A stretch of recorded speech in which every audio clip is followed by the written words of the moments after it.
if you're a lesbian and you don't fancy the bloke when he's a bloke, the government issuing him with a document saying he's a woman is not going to change that.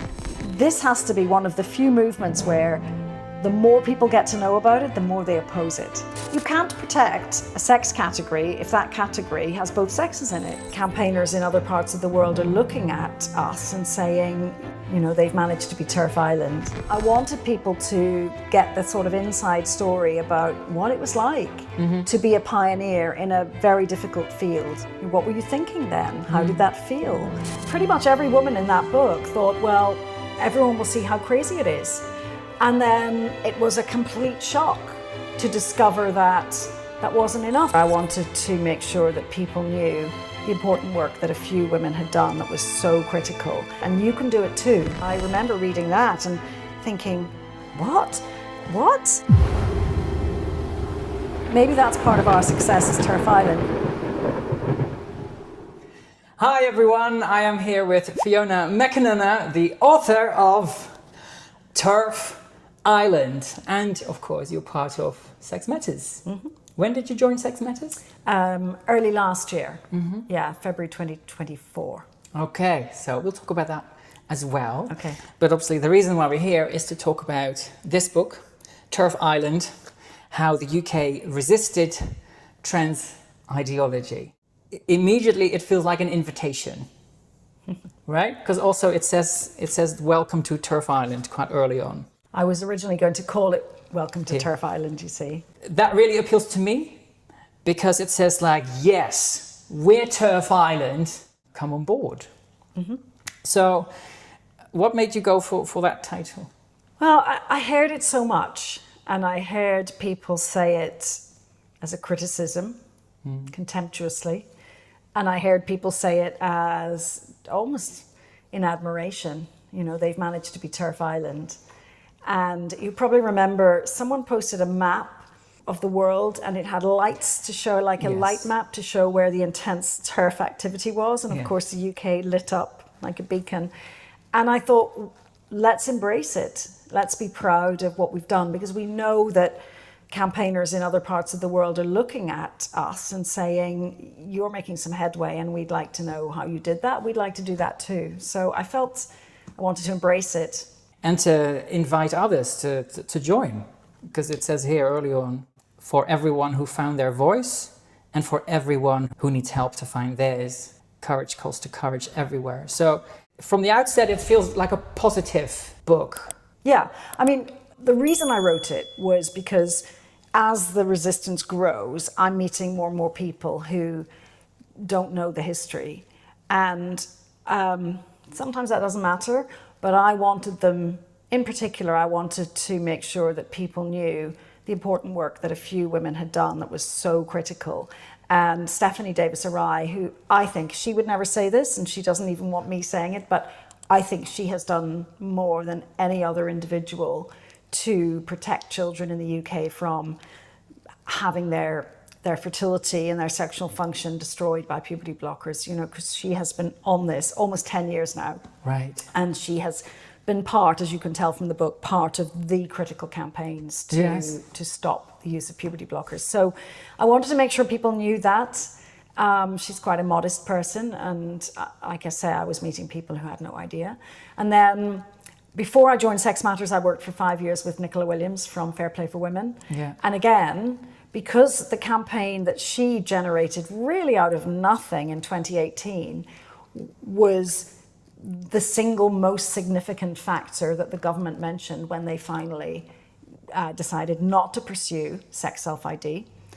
I wanted people to know that. And even before she did that, she raised the awareness about the problem of men in women's prisons. That problem is not solved, but we've made some progress. So that was my motivation, is to say, look at what these women did, and you can do it too. And actually, when they agreed to be part of it, it wasn't because they wanted to be celebrated, but they did recognize that having other people understand that you don't have to wait to be appointed, you don't have to build an organization, you can just start doing it, that can be really powerful. And so they did want to, I think, motivate people in other countries. And then, of course, Maya Forstater, that I work with now, and Kelly J. Keane, who is when she travels, she absolutely motivates people all over the world. I decided to pick the campaigns that those 4 women led to kind of anchor the story, so that it's a collection of stories. It's not a theoretical book. It's not a history book. It's a collection of stories. And then in those stories, I wove in other people, both for and against trans ideology. And I wove in, what was happening in the legal landscape, the media landscape. So, but I really wanted it to be accessible, to be a book people would enjoy reading. Because sometimes I read books in this field where I feel like I'm doing homework by reading them. Interesting, because a good number of books have now been published, which is great to have this growing body of work. Some of them focus very much on the medical side of things, like Time to Think by Hannah Barnes. Some more on the What the Hell is this all about, which is more trans by Helen Joyce. Which is a great read, actually. That's a page turner too, I think. Then we have the books that are more about, from the parents' point of view, what do you do? Like, I think Stella O'Malley and Sasha Ayad. Az Hakim did a book called Detrans. Yes, I've read that. And then there's Transpositions, which was all about ordinary people, what made you peak. There's Material Girls by Kathleen Stock. And then there's Hounded by Jenny Lindsay. And The Women Who Would Wished. So it's being approached from all these different angles. Gareth Roberts, who wrote Gay Shame, approaching from the gay male angle. That's a good book. I enjoyed that. But this seems like this is not just about the theoretical side of it or the harm that's been done. This is more about what sort of got the resistance going. How did it gain momentum, which is an incredibly important part. To say, okay, this is how you lead the fight back. So the book focuses specifically on the 4 women that you mentioned. Yeah, I tell their story, the story of the main campaign that they drove, And you mentioned specific events in there, other people that they came in contact with, other people that pushed back against them. So it's a story about the resistance, but also the resistance against the resistance. Well, yeah, that's a great point, because actually, one thing that they have in common is they pretty much every one of them thought, once they came across what was happening, sterilizing children, reinforcing sex stereotypes as if that's the real you, telling children who didn't fit sex stereotypes that they were wrong, when in fact they might instead grow up to be gay or not, putting men in women's prisons. They all thought, when they stumbled across their particular peaking story, they thought, well, once this gets out there, it'll be stopped. Yes. I mean, this is what you hear Graham Linehan say a lot too. I was just going to bring that up. Yeah. So, they also, pretty much every woman in that book thought, well, once I get the story, I just need to raise awareness of this because everyone will see how crazy it is. And then it was a complete shock to discover that that wasn't enough, because it's so extreme that people would say that can't be happening. Yes. That doesn't, that's no, that. And even Stephanie, when she started with the medical stuff, the treatment of children, she thought, well, there must be something the medics know that I don't know. Right. And so they were kind of shocked and shocked again as they got into it, because the first shock of finding out what's going on, then the shock of finding out that people, in fact, don't really care. The shock of finding out in Stephanie's case that the medics didn't necessarily have a clear medical model, didn't have proof, didn't have evidence that what they were doing was the best option for, confused or unhappy children. That they were all relying on somehow someone else having decided. Yeah. So then when something terrible happened, like the Karen White thing, the man who eventually was convicted of rape, but he was on remand. He was put in a women's prison because he said he identified as a woman. He sexually assaulted other women there. That's another example where Nick Williams thought, well, surely that won't be allowed to happen again. But the government just shrugged it off and said, oh, that's a one-off, that's a policy failure, but it won't happen again. Of course, it happens because the policy is designed to let it happen. Yeah. So the question is, because they always try to turn it, they always try to frame it as, oh, that's just one bad apple, rather than, no, it's the policy that we have to look at. Why was the policy designed specifically that way, and specifically without input from, for example, women's organizations? Like especially that's really clear in Scotland, and how in 2014 Scottish Trans Alliance got in there and got the policy changed. Yeah. You know, I think a lot about this because it's so kind of baffling, and I talk to a lot of people who are trying to make policies, and they're not on one side or the other. They're in sports bodies, or they're in, in organizations that employ a lot of people. And some of them are just so naive. I mean, I think a lot of them have been played by activists, but they have this kind of naive idea that, we did gay rights and we did women's rights, and now we're doing trans rights. Yeah, simple. And of course, if you're doing trans rights, who do you talk to? You talk to the people who represent the trans organizations. And some of them genuinely had not cottoned on to the fact that what they were doing was undoing women's rights. And then children, that's a whole other thing, because if responsible clinicians in a specialist clinic tell you that this is the right thing, who are you to question it? You think they're the experts. And a friend of mine came up from the Netherlands from university days, so this goes back to the mid-90s. He came over last year with his 15-year-old son, and the evening before he sent me a picture of the two of them, and straight away I thought, oh please, let this just be a kind of an awkward looking kid with long hair. But straight away I kind of sensed, there's something going on here. And unfortunately I was right. So he'd been living as a girl, whatever that is, for 2 years, which in his case meant growing his hair. Does that mean you're living as a girl? Well, I had a blow dry this morning. But the stylist didn't want to do it because I'm a man. So the stylist I'd book in with actually said, oh, I can't do your hair because I don't do men. And I should have made a big fuss about, how can you tell that I'm a man? Have you done a chromosome test? Have you checked my pronouns? I don't even know myself what I am. Sparkle gender, whatever. But long story short, he basically took a girl's name, girl pronouns, girl's clothes, grew his hair for 2 years. Now, the reason he went down that path is because he got bullied relentlessly because he's autistic and he's awkward. After 2 years, he reverted back. So I guess we call that he desisted. So when I met him, his hair was short. So I asked my friend, why does he have short hair now? And my friend was like, well, because, it's going back to being a boy. And I had my hair down on purpose on that day. Because I'm like, isn't the lesson here that he can have his hair as long as he wants? But the whole thing relies on stereotypes. And they put him on bloggers to give him time to think. So even though he had so-called desisted... What, even after he cut his hair? Yes, to give him time to think. But it doesn't work. Do they not understand that the one thing it doesn't do is give people time to think? So it stops them from thinking. What takes me back to what you said earlier, you think they're the experts and you trust them. And my friend literally said, when it was just the two of us, he said, well, at the gender clinic, they're the ones wearing the white coats, so they're the ones I trust. He's got a high-flying job in a bank somewhere. He's never got any time. I'll park this issue with the experts. Well, it's even though the experts don't even know what they're doing. Well, I mean, it's a reasonable thing for your friend to trust the doctors.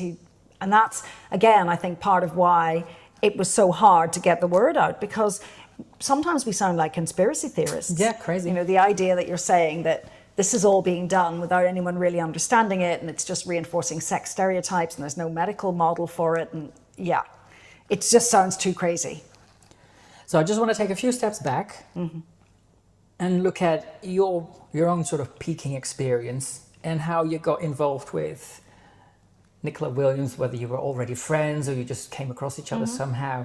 How did that work in your case? Yeah, and of course the book isn't about me at all. I'm hardly in there. I didn't want to write about myself particularly, and I only had to make an appearance just to explain how I met some of these people. But so in 2018, I started to see this stuff online. So I think Pips Bunce was the first person I came across. And I had a good friend, a man who's bisexual, who lives in another country. And I don't know how we got talking about it, but we got talking. And he was doing a master's in Judith Butler or something. And he was really, he was at the other end of the spectrum, but I didn't know at the time, and so he would say some stuff and then I would say some stuff. And I was working out what I thought, and he was an absolute trans activist, but only because he thought it was the right thing. I mean, we were both kind of naive. And so then I once you see it, then you start to see more and more. So I saw this character, Pips Bunce. I thought, that's crazy. I read it in the Financial Times about him being on this list. Right, so he was the bloke who lived as a woman part-time? Yeah, so he has the two personas at work. So he's called Philip Bunce. His Twitter profile said he was a proud husband and father. There was nothing there to say he was anything other than a man. But he was featured in these Financial Times lists of women in finance as a role model because he had this alter ego called Pips or Pippa and would go to work dressed like that in a very extreme feminine stereotype with a wig and pink dress and heels and fancy stockings. And of course, most women in the city don't dress like that. Yeah. But anyway, and I kind of tweeted about that, and I immediately was blocked by him, by his employer. And I was nobody on Twitter. Yeah. I thought, this isn't right. I said, you may be a role model for gender nonconformity, but you're not doing anything to advance the careers of women by doing this. And I was like, that you can't say that. That's hateful. So through 2018, the consultation was going on about self-ID, and I responded to lots of things. Actually, the Scottish government was consulting on the meaning on the Gender Representation on Public Boards Act. Right, yeah. That was then. So I was finding all this stuff. I suddenly found there was all this stuff, and I remember reading that and thinking, the appendix to the thing where the definition of woman was, and thinking, what? This looks like a good law, but what? Anyone can be a woman? That's not right. And like thousands of other people, I filled in the consultation. So I was doing all that and used the Fair Play for Women website and kind of couldn't believe what I was hearing. So by the end of 2018, I was just on fire with this stuff. I just thought, this is too important to ignore. I have to do this. And I emailed a couple of people, a couple of groups. Nicola was the one who replied first and said, well, actually, I'm in London next week. Let's meet up. Mm-hmm. So we met up, and she was in town for an interview on the BBC. And I remember she said to me, slightly suspiciously, she said, yes, but who are you? Because at that time, everyone, and to some extent, we all still are a little bit paranoid, but at that time, everyone was paranoid and worried about being somehow infiltrated or exposed. Yes. It was kind of like you can't trust people. Maria McLaughlin had been physically assaulted the year before at Hyde Park Corner. They were still, and right up until, well, even up to the present day, but certainly that time it was still very difficult to get meeting venues. People would have to. These were like the dark days, weren't they? Yeah, right, really bad. And so Nick was kind of like, well, who are you? Can I trust you? Yeah.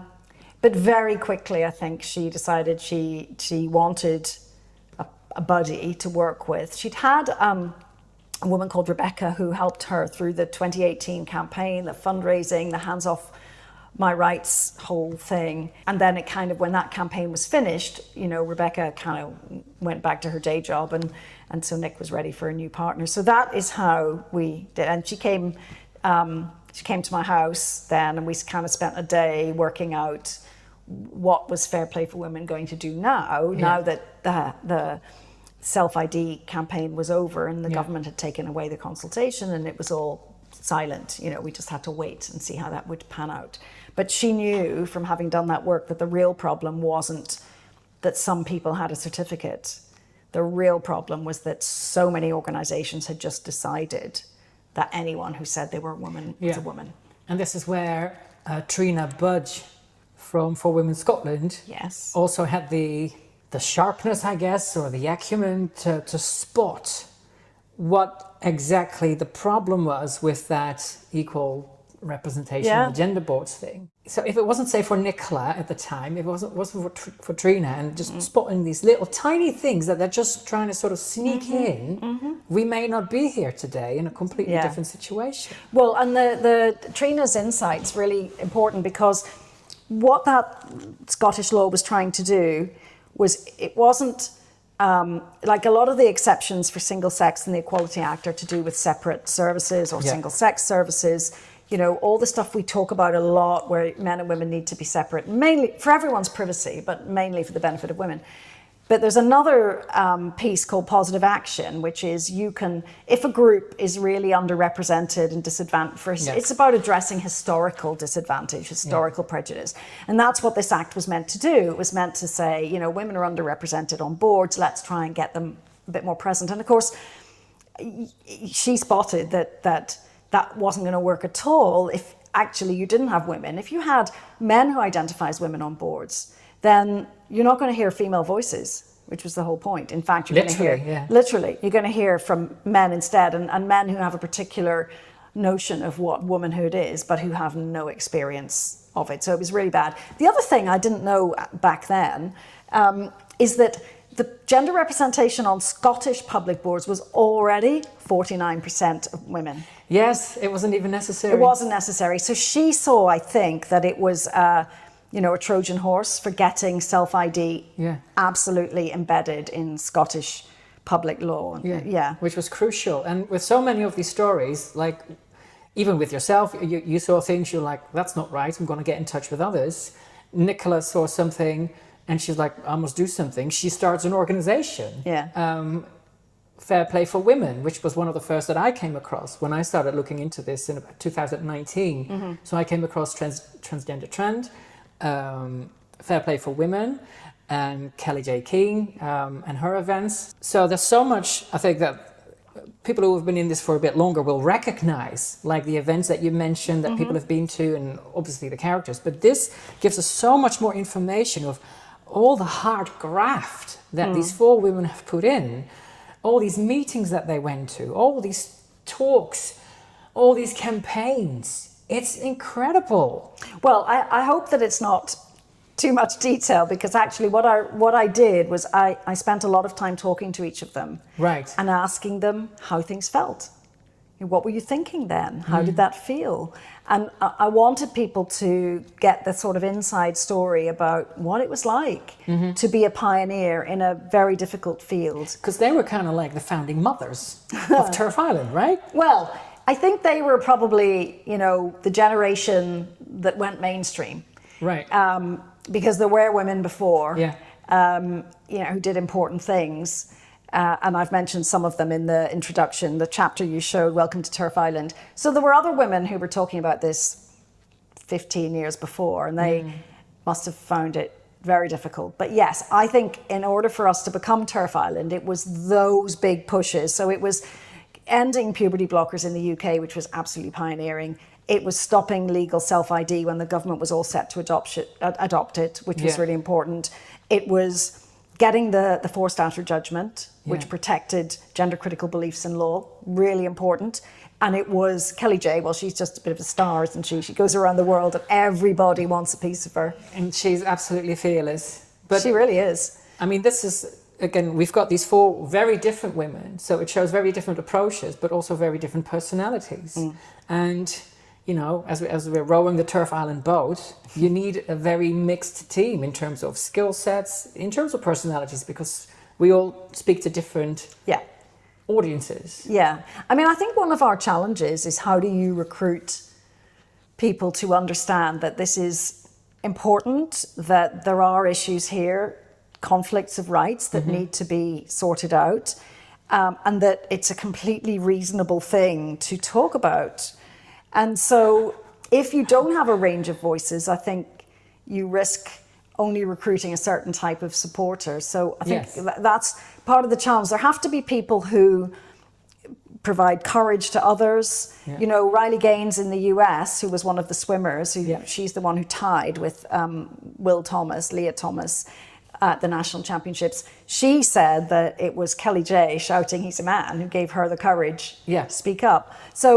So you have a range, but I know there are other people who think that's really mean and cruel, and actually it distances them from us, and it makes them not want to listen because they think that we're being unnecessarily unkind to people that they think have got sort of emotional fragility, and why wouldn't you try and accommodate them? Yes. I guess some people naturally are more in the foreground, some are in the background. And there's Murray Blackburn Mackenzie. MBM, yeah. They're not big known faces, if you like, but all the work that they put in and the analysis that they provide. I was in Edinburgh last Thursday for the For Women Scotland demonstration outside Holyrood. And then I really had this sense of, wow, I'm so proud to be on this side, right? And that's what I think this book, again, sort of gives to the readers, because we were there, and you're like, Marion and Susan and Trina, they don't even have an office. They just work out of their kitchen or living rooms, and one runs a farm, and they managed to get this incredibly important ruling at the Supreme Court. They got to the Supreme Court. I mean, it's astonishing what they did. And when you think that that's a whole they lost the very first case, and then they appealed and won, and then the government didn't properly deal with that. Then the Scottish government, having lost the fight to say a woman is anyone who identifies as a woman, they said, okay, all right, well, we have to respect the courts, but actually it's anyone female plus anyone with a gender recognition certificate. So they still weren't giving up. And then For Women Scotland went to court again, lost, went to the appeal court. This time they lost. And I remember when Marion said, we're going to the Supreme Court. And of course, you have to get permission to be heard. They mostly don't hear cases because, you know, their time is valuable. It has to be something really important. But the fundraising you have to do, the legal work you have to do, and they did all of that. And again, I think when people look at Terf Island, they really envy us that we have that judgment. This is all grassroots. It's women going, huh? Looking into stuff. And then organizing. And fighting. And getting knocked back, picking themselves back up again and going again. Yes, because you talked about For Women Scotland and also about MBM. Yes. And of course, The Women Who Wouldn't Wait covers all of that. It's really good. Okay, so that covers that. And that's part of, although I talk about some of that work in the book where it comes up, for example, one of the bits where a few people have told me this is what made them cry, but sort of happy tears, is when Stephanie finally met J.K. Rowling. Yes, there's a picture of that in the book. There is. Right, there's pictures in the book. But again, that brings it makes it a very human story. Sorry, just to say, the reason why that's relevant is it was women from For Women Scotland and MBM between them who organised that. Right. So so there's the Scottish scene is such a big part of our success as Terf Island that of course it has to be in there, and luckily we were at final stage when we got that judgment in the For Women Scotland case, and so I was able to write about that in the final section of the book. The idea for the book, was that something that you came up with, or did somebody say, hey, Fiona, we need a book like this and you're the person to write it? Neither of those. Okay. So one time when Nicola was down here staying with me, and we were out walking and talking and joking, and I was talking about, I said, oh, well, that'll all be in the book. When we were talking about things that went on. Because a lot of what goes on, people don't know about. And that's one of the reasons why I always think we should give credit to other people, but we should never take it for ourselves, because even when we think we've done something, you don't know what other people were doing at the same time. Right. Because I know that a lot of what we're doing, people don't know about. And a lot of what Nick did, what Nick and I did together couldn't be public because of other people who were involved. So I always think, don't take credit, but make sure you give credit where it's due. But we were talking about some of this kind of secretive work that we were doing, and I was saying, oh yeah, well, that'll be in the book. And she's like, ho, yeah, there won't be a book. I said, no, really, I think you should write a book. I think you should write the story of Fair Play for Women because it's really important and it's game-changing. So I spent a year almost trying to persuade her that she should write a book, and she'd say, I'm not sure. I said, I'll help you. Look, I did a chapter structure. I did lots of stuff. I said, I'll help. And by coincidence, at the same time, an agent approached us, a guy approached us who was a book agent, and he said, I think there's a story here. I think this is really important. So between me and him, we both kind of tried to work on Nicola to get her to write. And then she would I would manage to wear her down, and she'd say, okay, all right then, okay, we can do it. And then the next time we spoke, she'd say, you know what, I've been thinking about that. I don't think it's right. So eventually I got the message, and she didn't want to do it because she didn't want to self-aggrandize. She really thought, you know, I'm not that important. Lots of people have done lots of things. It's not for me to claim any great role in this. But I felt differently. And also I remember talking to Shelley Charlesworth, who works with Stephanie, because Shelley and I used to joke about being the deputies, you know, being the lieutenants, right? You know, because there was Stephanie and there was Nick, and then we were kind of like their lieutenants. And even with Stephanie, her twin sister Helen, she's done lots of work with like local councils and local that is true. Helen Saxby, yeah. So I remember talking to Shelley, and both of us and I was saying, you know, Nick and Stephanie have done incredible things, and lots of people don't know it. And so from there, it kind of evolved into me thinking, okay, I feel a duty to write, responsibility to make sure Nick gets the credit she deserves.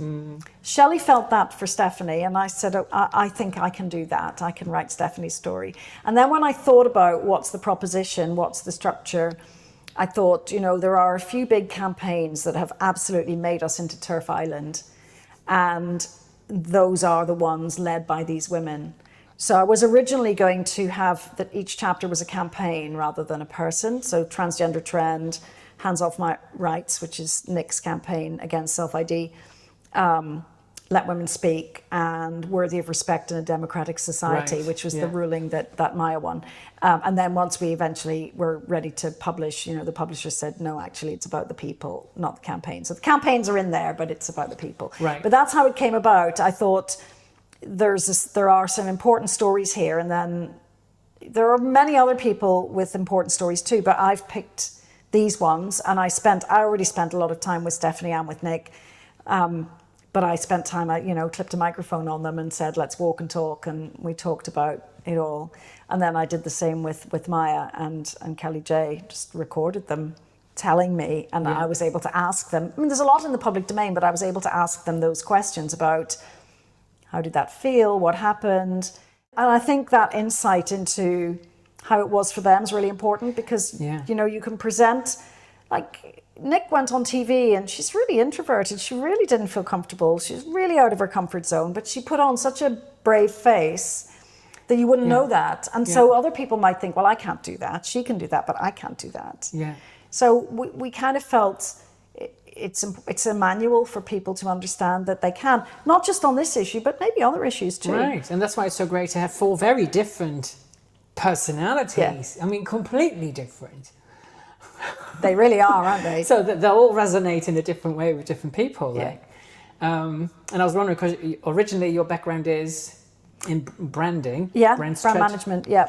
So I was wondering if you were to look at these 4 in the book as brands, if you like. Yeah. Because in branding, like I've got my early background is in branding, so we would do a lot of work analyzing the market, analyzing different consumer archetypes, and you plot them all on a map, and then you pick your space, don't you? You pick your space where you want your business to be. Yeah. Yeah. Well, that's an interesting way to think about it, because maybe that's part of our success as Terf Island, because in a market, there's no point in launching a brand into space that's already taken. You want to be in a different space. And of course, you know, these women, they are very different, and they worked in different space. So Kelly J is all about, she's brash, she's super confident.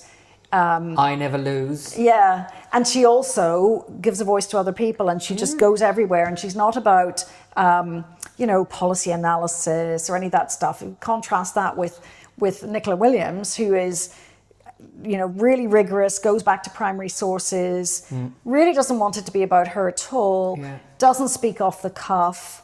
If Nick says something, it's true. And even things like when I worked with her, she could be quite challenging, because things that you just think are true, she'll say, well, what's your source for that? How do you know? Oh, interesting. Yeah. So really different. And then Stephanie, absolutely rooted in empathy for children.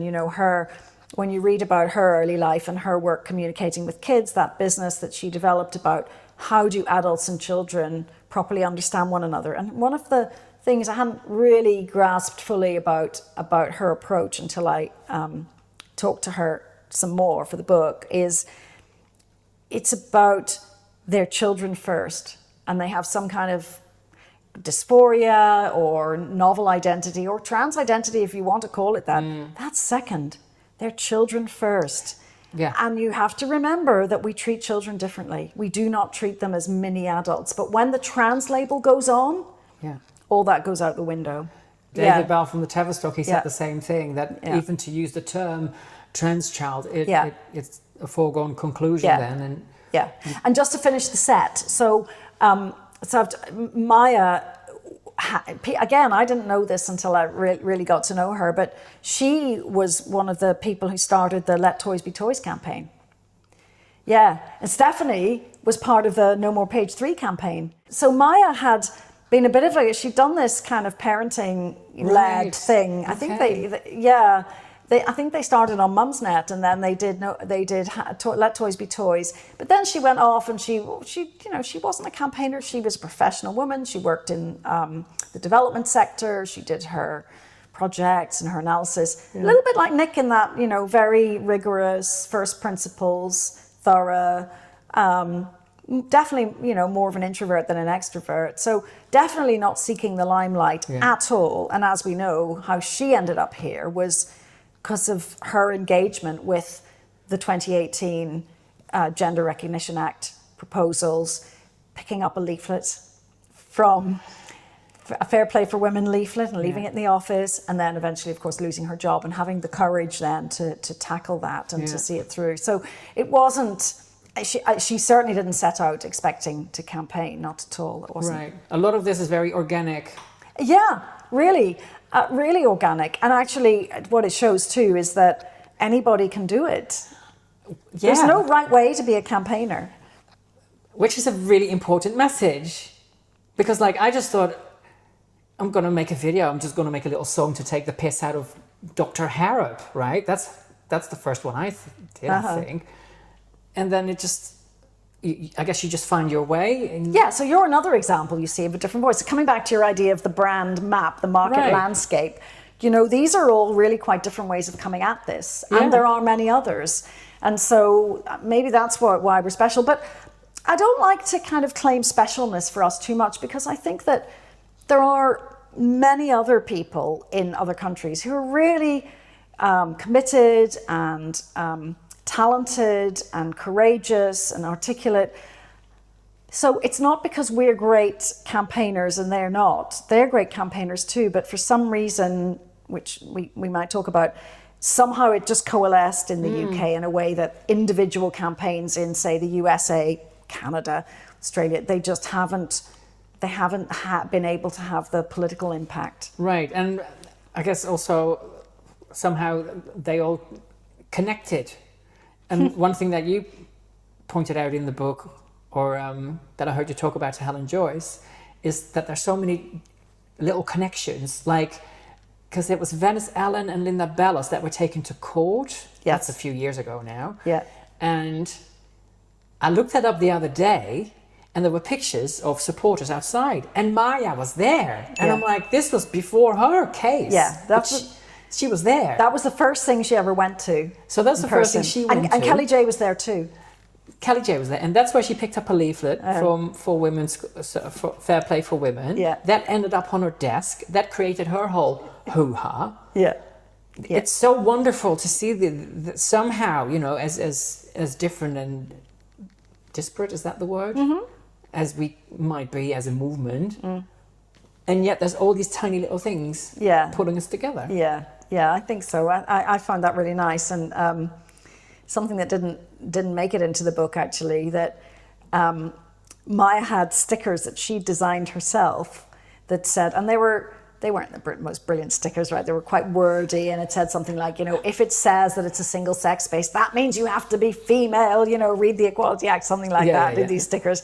Anyway, she had these stickers, and she went along, and I'm not sure if it was Westminster, but between us, she couldn't quite remember if it was that Westminster Magistrates Court where she went along to support Linda and Venice, or whether it was another occasion, but she had these stickers and Kelly J saw them and said, oh, I like those stickers, they're good. Can I do those? Right. And I went, yeah, sure. And so Kelly J made that part of her inventory on her website. Now, she doesn't remember either that that's where they came from. She thinks someone else did them, but Maya's quite sure she originated them. So before you sort of, got piqued and you got in touch with Nicola, like throughout your life, maybe as a teenager or as a young woman, were you always aware of, were you like into feminism? Or Yeah. did you feel the pressure to be a certain way, especially in the business world? Yes. I mean, when I went into business, it was pretty sexist.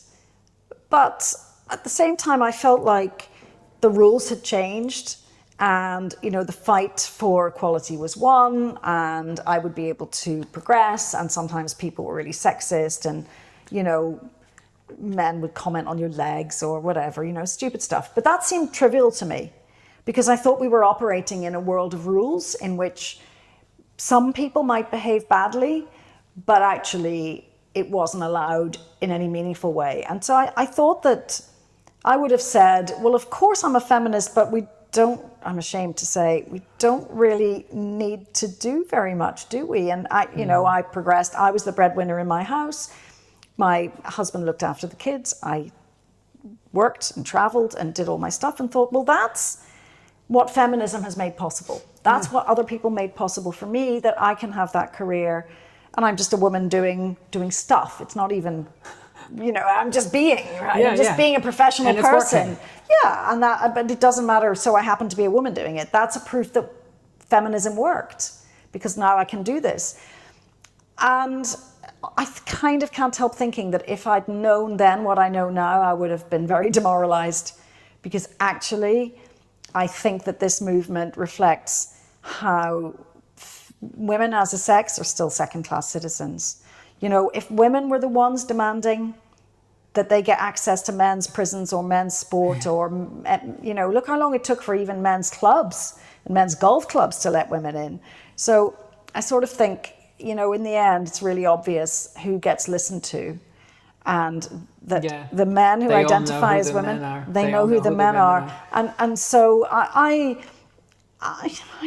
wasn't an activist. And I actually think that's part of what's extraordinary about this movement is that I think I'm kind of not unusual, that there are some fantastic people who were always wise to it, like Stephanie doing No More Page 3 and Maya doing Let Toys Be Toys. Yeah. They were proper feminists, but I wasn't. I was just a woman doing what feminism had made possible, which was being a professional person, having a nice career, having my partner and my children while also going to work. And once I began to see, but it was very late, 2018 was when I began to see. Well, I mean, so many of us, we were completely blindsided by the whole thing. So if you think about Janice Raymond wrote The Transsexual Empire that was published in 1979. Oof, yeah. To warn the world. Yeah, Sheila Jeffries was writing about this, Julie Bindel, all the people I've talked about. Yeah, they were doing their thing, but most of us, and I think it's an important reminder too, I think that's still true for most of the population. I think most people still think there's a tiny minority of people who have some kind of distress in their minds that makes them need to be accepted as if they were the other sex, and let's just do it, and what difference does it make? And they don't see the conflict. No. And that's one of our challenges, is how do we communicate that there's a conflict? Especially when what you're in danger of doing, what we're in danger of doing, when we talk, the risk is when we raise these issues that a lot of people think we're just being mean to a tiny group of people, primarily men, who already have this difficulty of being trans. And what they don't understand is that whilst there may be some people who, the old model of they just want to live quietly and all of that, maybe there are some of those people, but things have changed. And there's a very aggressive push just to erode boundaries, sex boundaries, age boundaries, both. And that it's so far from being a sort of benign movement of a small group of people just needing us all to be a little bit accommodating. The demands are extraordinary. And again, but that's the problem with the communication, is you can't get people to know that, because as soon as you start to talk about that, they're hearing you being really mean and nasty to people who mean no harm and are unlucky to be born trans. So it's very difficult to get over that hurdle. One thing that has changed is we're no longer in the age of no debate. There is debate everywhere, on the street, in the parks, because of Kelly J. She's brought it to the masses, to the public square. In politics, so there's that new party, I think at the moment it's just called Your Party, that Jeremy Corbyn has set up with Zara Sultana and Adnan Hussein. And already there's a thing about Adnan saying we have to protect women-only spaces and we have to acknowledge sex. And Zara basically saying, if you don't believe that trans women are women, then we don't want you in our party. Which the Green Party have also said. Which the Green Party has also said. So a good thing about it is it's being said, and people are now very entrenched. So, and there's no two ways about it. You either acknowledge sex-based rights or you don't. And I think that's really good, that at least that's really crystallized now. Yeah. So when we do polling, it's very clear that at a sort of generic level, everyone thinks the right thing to do and say is, of course, I favour trans rights and da-da-da. But when you get to the specifics of what does that mean in practice, first of all, they can't really say what rights people still want or need. And secondly, they absolutely defend some of the sex-based policies that have always been around. And they don't think that you should dispense with conventional practices like having sex-segregated sport, for example, or letting... Sport is a big one, isn't it? Sport's a big one, letting men into women's changing rooms. So even if you're relatively uninformed about the debate, and even if you therefore instinctively want to be a good person, an accommodating person, you think it doesn't... What does it matter to me? Trans rights or human rights? Even if that's your starting point, as soon as you get into specifics, usually they're on side with the issues that we're fighting to regain, some of those safeguards, some of those boundaries. And even then, I think that's before they know who we're really dealing with here. I think a lot of the time people imagine that a trans woman is barely distinguishable from a woman. I mean, after all, the actor who played Potato Dolls, I mean, that just feels like stereotypes to me. I don't know how they can think that's a good thing. But the woman who played a trans character in Coronation Street, so the nation's most beloved soap opera over many, many years. She was playing a man who had supposedly transitioned many years before, and then it was completely astonishing to the other characters in Coronation Street to find that this person had been born male. But they cast a woman. So of course that just reinforced that you can't tell. And if people really think you can't tell, then of course they think we're being mean. Plus, if they don't think that you can't tell, then they think it's a gay man who had issues or something.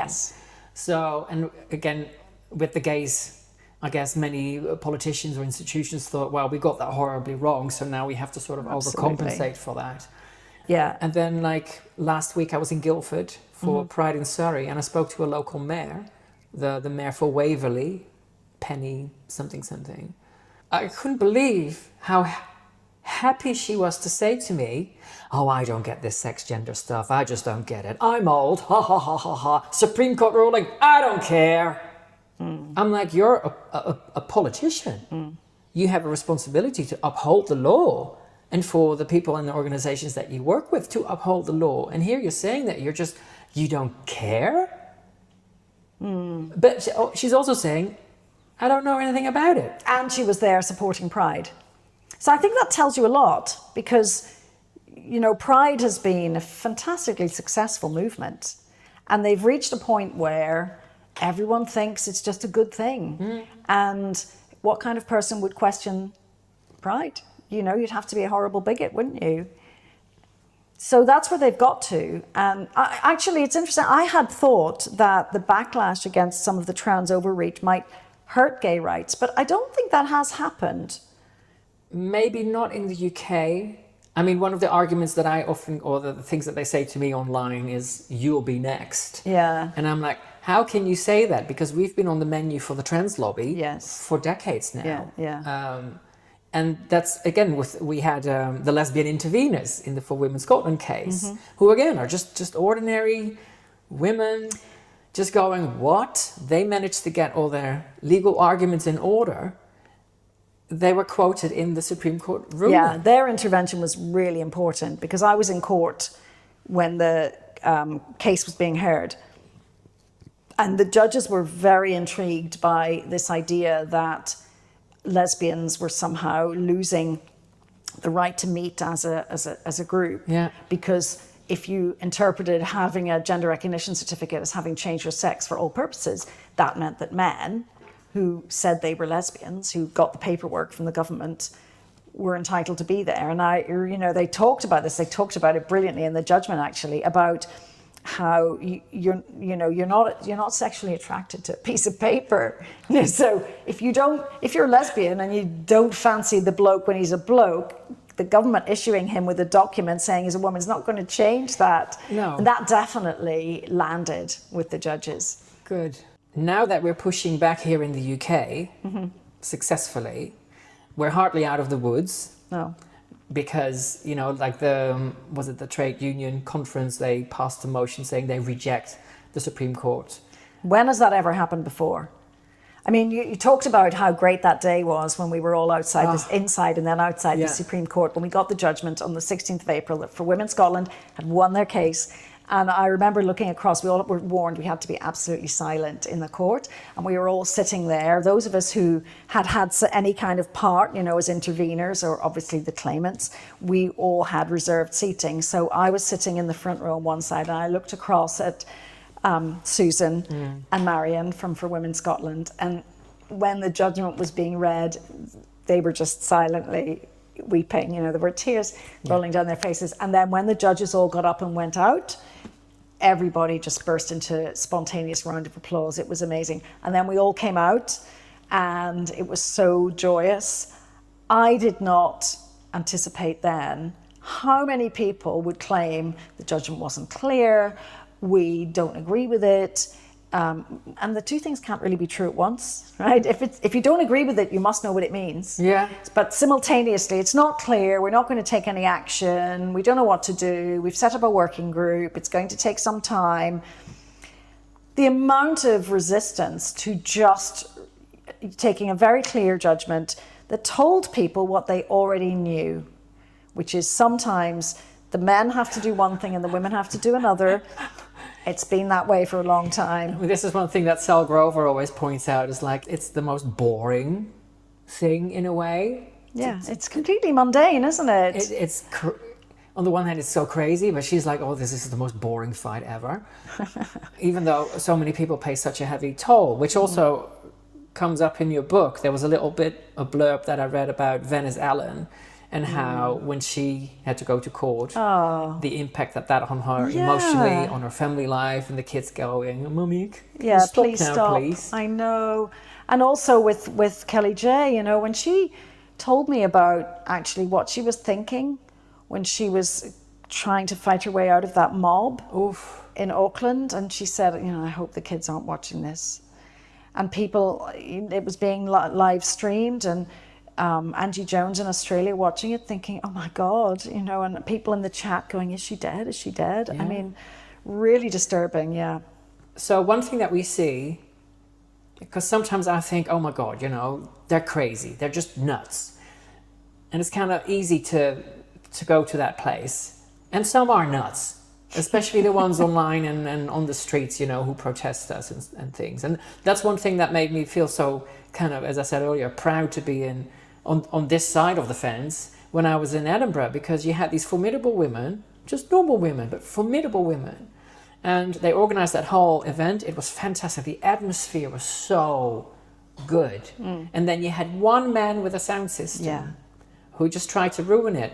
He posted on his Instagram when he arrived, I'm here to piss off the TERFs. So he's not there to make an argument. He's not actually there to protest. He's only there to disrupt. Yeah. So there were about 10 of them. But they scream, they shout, I mean, that day they didn't, but normally that's what they do. They make try noise. to drown you out. They have no arguments. They smear you as a Nazi. That's what they've got. And then you've got the other side where there's absolute determination. There's a whole bunch of intelligence and knowing how to analyze things and how to make your argument. It's so impressive. You know, and one thing again that really struck me when I did my work for the book with Stephanie, she absolutely comes from tremendous empathy and concern and care. Helen's the same, actually. Helen Joyce, when you talk about what piqued her, it was realizing they were sterilizing kids. Yeah. And, you know, it's really upsetting to be accused of not caring about trans kids or of wanting them to come to harm, because actually it's the absolute opposite. Yeah, but they've kind of tried to monopolize the love is love and we love everyone and you know. But you know, people say, you know, why don't you accept my child as they are, and your problem is you're a bigot, you can't accept them. But they're the ones who can't accept themselves, or their parents won't accept them. I think that's one of the cruelest aspects of this movement, the exploitation of distressed children and their parents to fuel the legitimacy of older men who want to dress up, get off on it, invade women's spaces. And they're, you know, that's not a universal description of everyone in this movement by any means, but we know that those categories exist. Yeah. So I feel there's a lot of manipulation of those parents and their children, and that's why they're afraid of us and why they think we're hateful people. But we won't win through those people. You know, there's the message and there's the messenger. Yeah. So we're not the right messenger for those people. We take our message to other places. People who are able to listen, maybe because they're not so personally affected. But again, I think one of the big challenges is you don't always know who's personally affected, and you don't know how much that's obscuring their ability to hear you. Even when we're being reasonable, we're talking to policymakers and lawmakers, we think we're talking about the law, about human rights, about balancing everyone's rights. But if they've got a trans kid or a sibling who's trans or whatever, that's absolutely front of mind. I must defend my trans family member, and these people want to take rights away from my sister or my daughter or whatever. So, but they don't necessarily tell us. Yes. We're pushing back, we're making progress, and I say we, yes, if you know. Well, we're all doing our bit, aren't we? But then I'm like, what is the reaction against this going to be? We already know from that union passing the motion. There's that local mayor that I mentioned who's just saying, oh, I don't care. Yeah. I'm thinking there are other powers that be that we don't necessarily know about. You know, it's not necessarily Keir Starmer or... Yeah, so definitely you're right. The European political scene and people don't have much visibility over that. Like, we haven't all got the bandwidth to be off fighting European legislation as well, but that is a problem. Some of that is a problem because there's been so much institutional capture, and it all happened over a period of many, many years when we were all just busy living our lives. Yeah. And that's why we've got so much work to do, and to root out the unthinking self-ID policies that have just been put in place everywhere, so that now people think that it's unreasonable for women to say, do you know what, in the women's changing rooms in my gym or at my workplace, actually, I just want that to be female people. Or there shouldn't be a man in the breastfeeding support group. I mean, really. I mean, it's insane. It's gross, isn't it?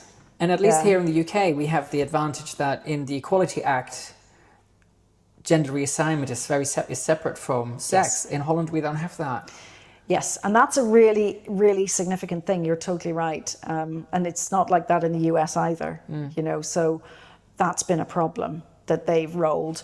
Identifying as a sex as almost like a manifestation of sex. Yeah. And so it's not as clear as it could be. And when it's rolled together, it means that gender always trumps. Yeah.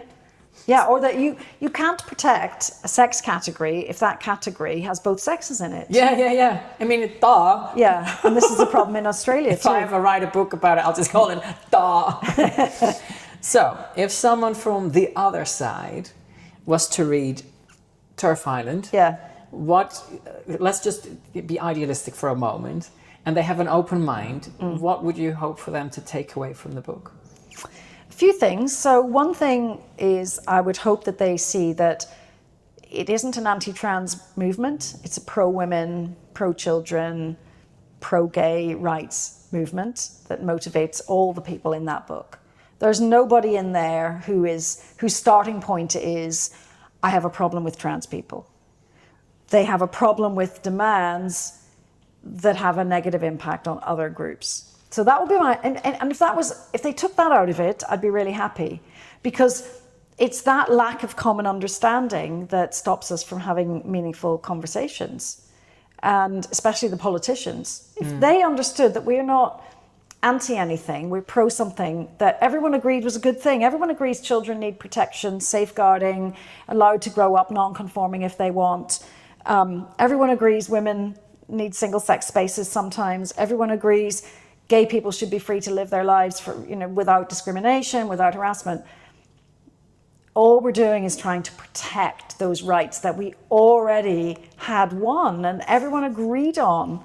So that would be the most important thing. I don't really care whether people think these women are, good people or bad people, but I do care that they understand that the demands they're making are actually commonplace and reasonable and not anti anybody else. Right. Now, let me go through... That's such an interesting question. I never thought about that. So, what could we learn from the other side and how they've gone about their business for the last 10, 15 years? So, the other side has done everything they've done by stealth up until now, and that's why they had to insist on no debate. And they can't have no debate anymore, but we can't win by stealth, I don't think, and nor should we. That's not how good policies get made. That's not how you take the public with you. This has to be one of the few movements where the more people get to know about it, the more they oppose it. So if you think about something like equal marriage, it started off being unpopular, and then over time, people understood that it wasn't a threat to them. It was just a reasonable thing to do. And actually, even people who voted against it in Ireland and in the UK, they had a referendum, we didn't. But even people who were not in favour have come to see that it's fine. It's no big deal. But this one, the polling over time goes the other way. Yes. So that tells us that even if they got to where they got to by stealth, the right way for us to undo some of the bad policies is by shedding light on it. Yeah. Because that's how we get popular support. That's how people learn that it's okay to talk about it. That's how the politicians understand that actually, if they just want to do what's popular, what we want is what's popular.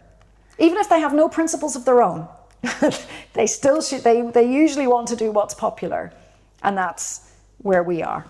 This is your first book.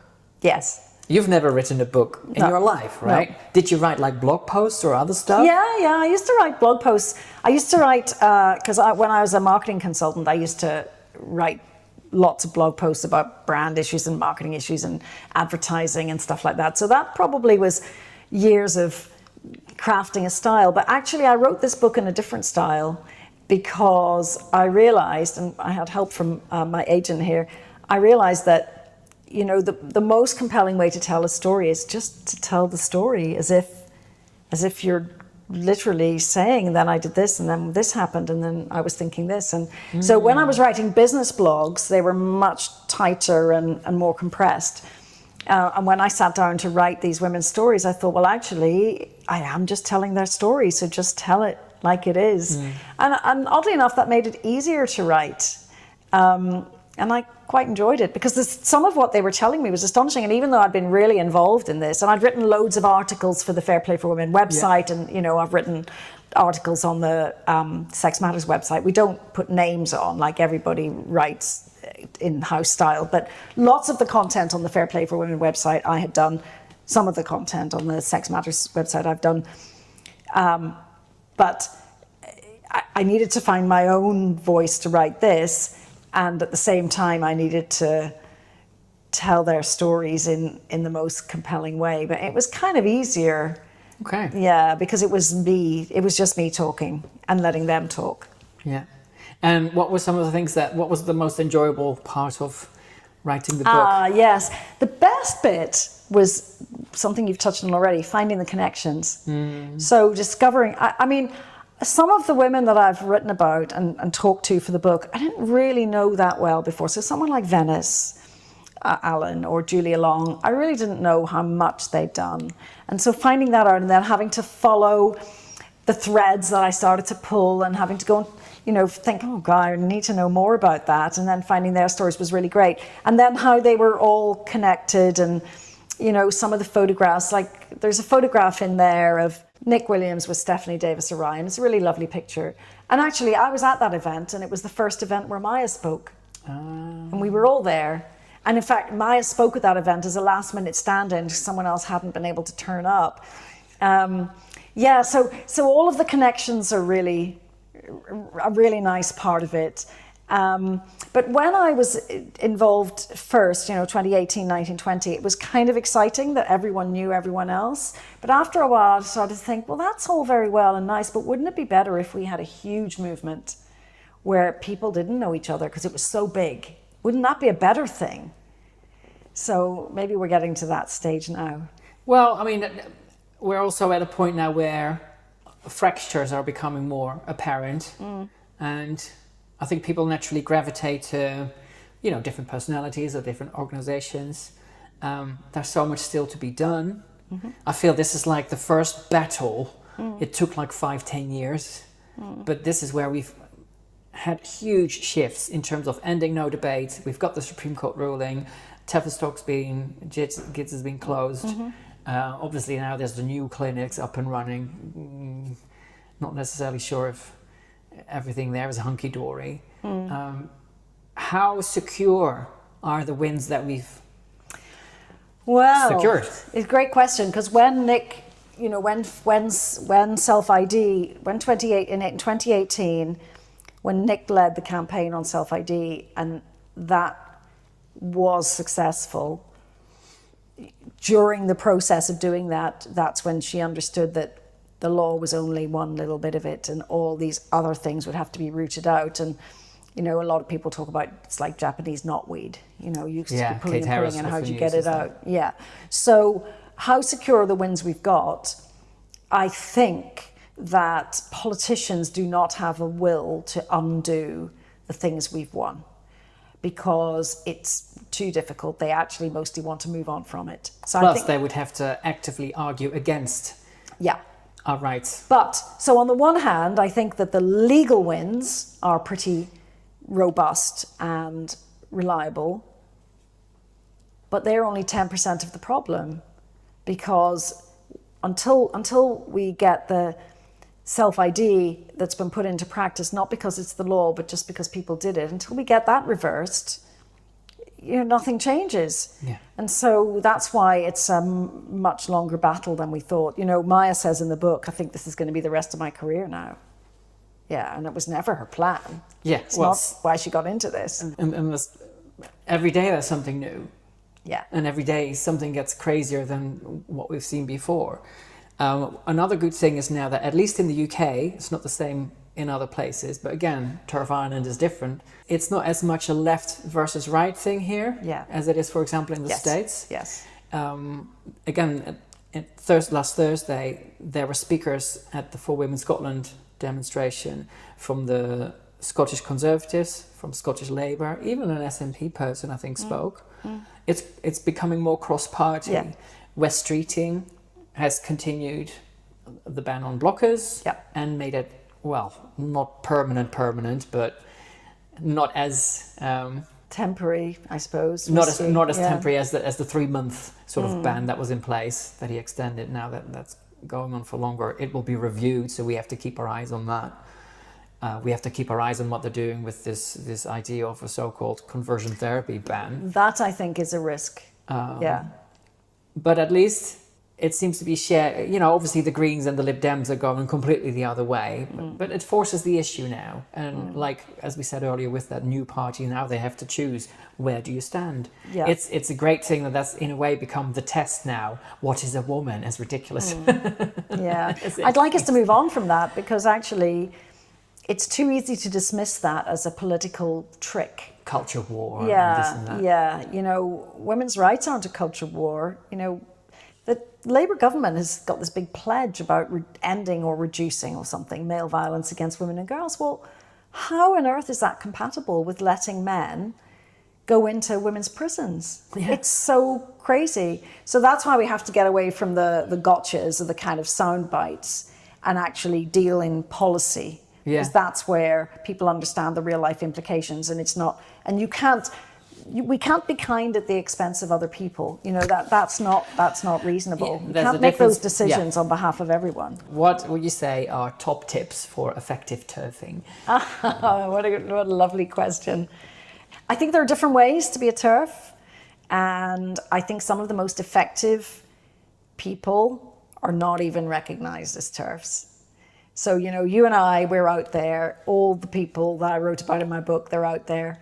But there are, of course, many other people who are just quietly doing, in their walk of life, reinstating the thing that everybody knows, which is, you know, sometimes sex matters and here's where it matters, and let's just make sure the policies are right. So I do think there are a lot of people quietly just talking not about trans, not about rights, not about anything like that, but actually in their job and in their whatever field they have influence in, reminding people of some basic things everybody knows. You know, there's still a problem of male violence. Women are victims of male violence because we're weaker, we're smaller. It's not sexist to say so. And children have to be protected because they're children. They're not allowed tattoos. They're not allowed to vote. They're not allowed to drink. They have to be protected. And, you know, we all agreed that sex stereotypes were a bad thing. So let's hold on to some of the basic things we've agreed.